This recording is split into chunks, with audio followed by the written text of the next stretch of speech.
may magandang parang may liwanag, parang ganun. Siyempre, pagkatapos ng ulan, may bagharing sisipa. Diba? Hindi man yan yun sa LGBT, no? Hindi naman yun. Hindi yun. Pero, sa naka-apekto ba talaga yung pag-reform niya, yung pag-retract niya sa pagiging bayani niya? Sa tingin, doon ako na medyo malabo sa akin. Yung pag-retract niya, nung time na yun, naka-apekto ba sa pagiging bayani niya? Para sa akin, maybe, pero somehow, kasi, hindi naman. Hindi. Kasi yung nagsulat na siya bago siya magpirma. Nagsulat na siya bago siya magpirma sa retraction. Kasi di natin alam kung anong malay mo sinabi, pinilit siya ng dalawang pare, di ba? Pero, hindi naman, it doesn't mean na nag-retract siya, duwag siya. Kasi ipinakita niya kung gano'ng kamahal yung nasasakop niya. And hindi naman talaga siguro nakapekto yung pag-retract niya sa pagiging bayani. Kasi even though na nag-retract man siya o hindi, still, his writings tells all na ipinaglaban ko ang Pilipinas, ipinaglaban ko ang bayan, ipaglaban natin kung ano yung dapat. Nakapagsulat na siya. Pinaglaban niyo yung station na dapat makamit ng Pilipino. Nag-inspire siya ng mga kabataan na magkaroon ng reform talaga, na tunay na pagbabago. At siyempre na-inspire din yung ibang reformist na tumayo sa pagiging tama at wag maging duwag. Di ba yan na-inspire yung mga ibang reformist na ganun? Kumbaga sa nag-aantay lang na may magsimula.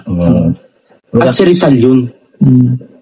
Maalala niyo din yung itong sumakay siya sa bangka para patungo sa sa Manila ba to? Cuba. Cuba. Itong naiwan niya yung isang tsinelas niya.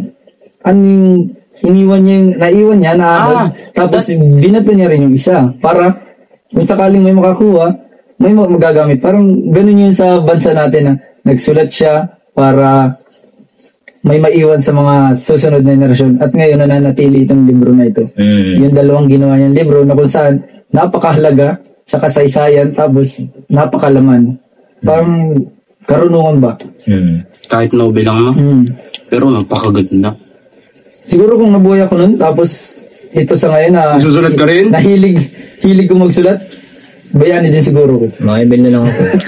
Malabo. Wala mang wifi nun. Malabo.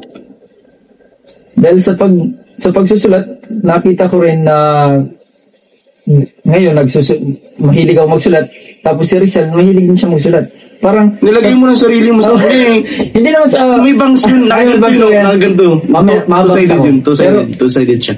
Hindi nga side, parang yung sa pamamagitan ng pagsusulat, nakakapaglathala tayo, nakakapaglahad tayo ng nararamdaman natin na hindi natin sasabi sa iba, di ba? Kasi sa pamamagitan ng sulat na yun, may mababalikan din yung iba. So, pati true writings, yung mga pagsusulat, hindi talaga siya nababaw.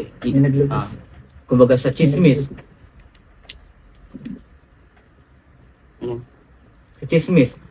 kumbaga ay lagi na lang na bago pa, may ba't ba pang may dagdag. Dagdag pa. Sa sulat mo yun, sulat talaga yun. Saka may babalikan ka.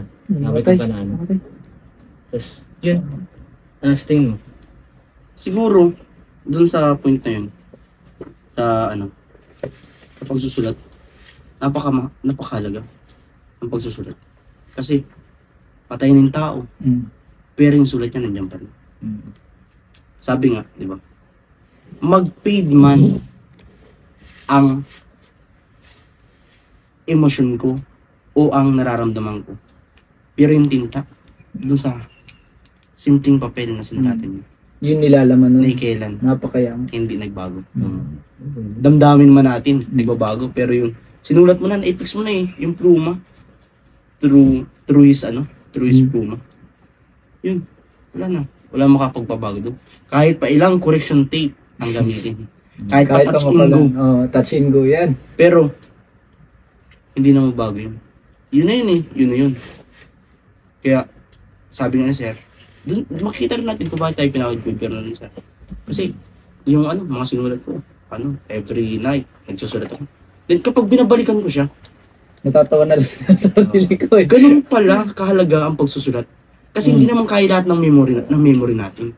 Halimbawa, yung pinag-aralan natin, simula nung grade 1, makakaalala mo pa kaya, di ba? Hindi na. Hindi na. Pero kung may sinulat siya, May sinulat. matatawa ka na lang. Oo. Kaya, we need to love writing. Tularan na lang siguro natin si Rizal. Si Rizal. Hindi naman doon sa pag-aklas at hindi naman doon sa pag-antay ng Katolik na hindi naman natin kayanin. Pero siguro, tularan natin si Rizal bilang manunulat. Hindi naman tayo makapagsulat ng libro na marami. Pero siguro, tularan natin si Rizal na may paninindigan. Diba? At yun din, isang quotation din yung sabi ko, pag nagmamahal ka, dapat may panindigan, di ba? Parang ganun lang. May panindigan. O, ano yan? Papag-usap pa natin parang love life na. Ay, love life na. Hindi na ata yung kirisan. Konektado pa rin siya. Josephine Bracken sa di ba? Rizal. May Love ba kasi? relasyon din mo ba sila? Ewan, baka matukso tayo sa love niya. Ano, friend? Tara, Ano? ligo tayo. Tara. Ang baras mo. Bonus na. Ligo Ligi tayo. tayo. Tara. Ligo. Tara. Iwan mo na yung